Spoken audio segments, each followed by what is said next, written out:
Greetings, everyone. Welcome to another session from Nurture Oncology. So today we are going to discuss this article which is published in JAMA Internal Medicine. It's titled as Estimated Lifetime Gain with Cancer Screening Tests, a meta-analysis of randomized clinical trials. This article was shared to me by Dr. Purvish, and it is a must-read article by all the aspiring oncologists, by the oncologists who are currently in their practice. The research question of this study was cancer screening tests are promoted to save lives, but how much is life extended due to commonly used cancer screening tests?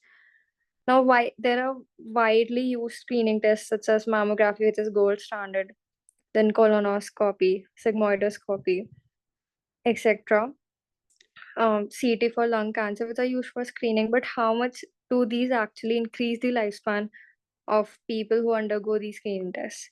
They wanted to evaluate an association between cancer screening and longevity, which is measured by comparing all-cause mortality in people who underwent screening with those who did not. So, a cancer screening test may reduce cancer-specific mortality but fail to increase longevity if the harms for some individuals outweigh the benefits of others. Now, this is explained by figure over here, where we can see that these arrow indicates the benefit of screening, whereas these arrows indicate the harm of the screening. Now, if this outweighs the benefits of screening, then the screening test would not be as effective as it should. Further, these studies which they included were all the randomized clinical trials. Some meta-analysis were also included. They did not include observational studies as they harbor major risk for bias and confounding and are suboptimal when assessing screening effects on lifetime due to self-selection and lead time bias. So, coming to the methodology, they performed a systematic search in Medline and Cochrane Library for reports of randomized clinical trials and meta-analysis with cause-specific and all-cause mortality as endpoints and with no language barrier. They performed this search in October 12, 22, on October 12, 22. Then they included the most updated meta-analysis of RCTs, single randomized clinical trials if no updated meta-analysis were available for all-cause mortality and target cancer-specific mortality for the most commonly used cancer screening tests. So they included basically a mammography for breast cancer, FOBT, which is fecal occult blood testing every year or every other year, sigmoidoscopy or colonoscopy for colorectal cancer. Then they used PSA, prostate-specific antigen testing for prostate cancers, lung cancer with CT for concurrent or for current and or former smokers, and PAP test cytology for cervical screening. These are the names. Then they did not include observational modeling studies earlier, and they did not include trials that investigated outdated screening tests, which are no longer recommended, like chest radiography for lung cancer screening. Further, they followed the PRISMA guidelines for their searches and selection criteria. Coming to the selection criteria, they included all trials, screening with no screening and applied screen testing as recommended by guidelines regarding the frequency of testing, which is stated here. Then they did not include reports that primarily compared the different screening tests with each other, like chest radiography with lung CT.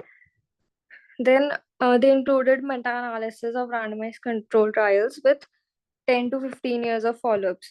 So the key points are, these are the screening tests which they used, did not include any observational study, followed PRISMA guidelines. And further, they included studies which had 10 to 15 years of follow-up. And they did not include any subgroup comparison screening tests, the tests which compare with each other. Then they also performed a sensitivity analysis for estimating the individual trial reports. but they did not perform their own quality assessments for the meta-analysis and RCTs. Now coming to the reports or the trials which they found 3 RCTs for lung cancer screening, but no meta-analysis were available according to their selection criteria. Then for mammography, they based their main analysis on trials including women are the most commonly recommended screening, start age of 50 years, and excluded trials with suboptimal randomization as assessed in meta-analysis. Then this is the method or details how they did the screening of the articles and the search strategy. This is the statistical analysis given here. We are not going into details of that. Further coming to the results, which is the main outlook or the main part of this review. They got 4134 references, out of which 103 were considered potentially eligible. Then they identified 18 RCTs that fulfilled all the inclusion criteria with a total of these many individuals. Then 4 out of these articles, 4 were on sigmoidoscopy, 4 were on fecal testing for CRC, 4 were on PSA screening for prostate, 3 for lung CT, 2 on mammography, and 1 on colonoscopy. So these are all the RCTs included in their main analysis. You can refer to these articles for a detailed search. Out of these, what they found was that sigmoidoscopy and colonoscopy yielded statistically significant increase in the longevity. Further, they did not include cervical cancer screening, as they were not able to find any RCT with cancer specific or all cause mortality endpoints and long-term follow-up for cervical cancer. And they also included one article which had screening tests for 4 different cancers at the same time, and these were PSA, chest radiograph, sigmoidoscopy, and CA-125 for ovarian cancer. This is here, PLCO. This is like you can go to reference number 28 to see the details. So this figure shows the lifetime gained with commonly used cancer screening tests, and here we can see that sigmoidoscopy yields the highest number of days of life, followed by lung CT, whereas mammography, FOBT are comparatively at the back of the race. So here's the statement that I stated, that the only screening test that significantly increased longevity was sigmoidoscopy, that is by 110 days. And they did not found any statistically significant outcomes for longevity with mammography screening, FOBT screening, or colonoscopy screening, PSA screening. Colonoscopy screening and PSA screening may have an association with longevity about 5 weeks, and lung cancer might also have about 3 months, but these were uncertain. And the PLCO or the PLCO screening was also found to increase the longevity. You may find it in the text. And coming to the discussion, there were certain limitations and factors affecting the longevity according to this article. Coming to this, they stated some benefits and harms of the screening. They stated some factors and further limitations of the study here.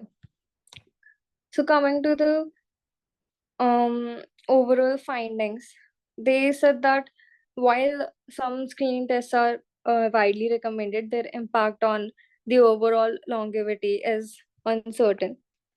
Then sigmoidoscopy was the only test to show a significant increase in life of about 110 days.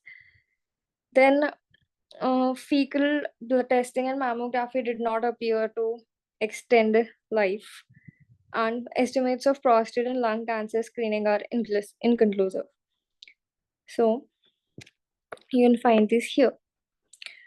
Now, further, the benefits and harm of screening, according to this article, where early detection and prevention of cancer can lead to increased survival, but out of the 5 screening tests, the statistical significance was only shown by sigmoidoscopy.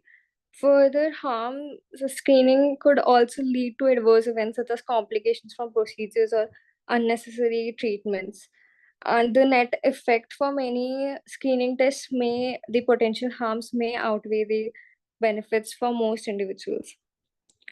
And certain factors which affect the longevity of individuals may be like competing causes of death, including cardiovascular and metabolic diseases like diabetes, which may offset any gains from cancer screening. Then psychological burden by due to cancer diagnosis, which can lead to increased stress and morbidity and mortality.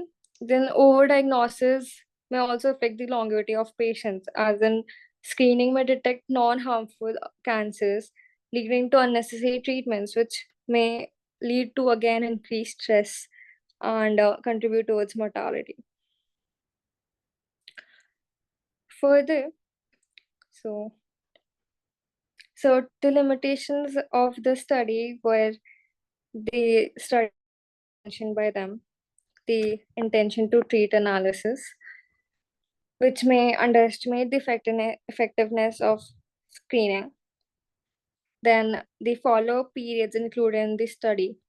So these the longer follow-up periods may reveal different outcomes, and the sample size and power. So individual trials may not have been adequately powered to detect effects on all-cause mortality. Further, there were certain competing risks which the study did not fully account for death from other causes. Now, what do we imply from this article? So, implications from this article for clinical practice could be shared decision making between healthcare providers and the cancer patients.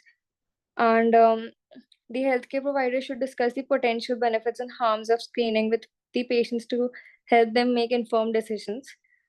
And public health initiatives should consider the potential benefits and harms of different screening tests when allocating resources. And further, long-term effects of cancer screening on longevity and quality of life is definitely needed. Because of this article, there have been many claims before that cancer screening do prolong the life. So whether long-term studies and effects of cancer screening is needed as implied by this article. And as stated earlier, there are no available RCTs for cervical cancer. So this could also be a potential area of future research, where there could be an RCT for with cancer specific and all cause mortality endpoints and long-term follow-ups. Thank you, everyone. I hope you liked this article. Thank you so much.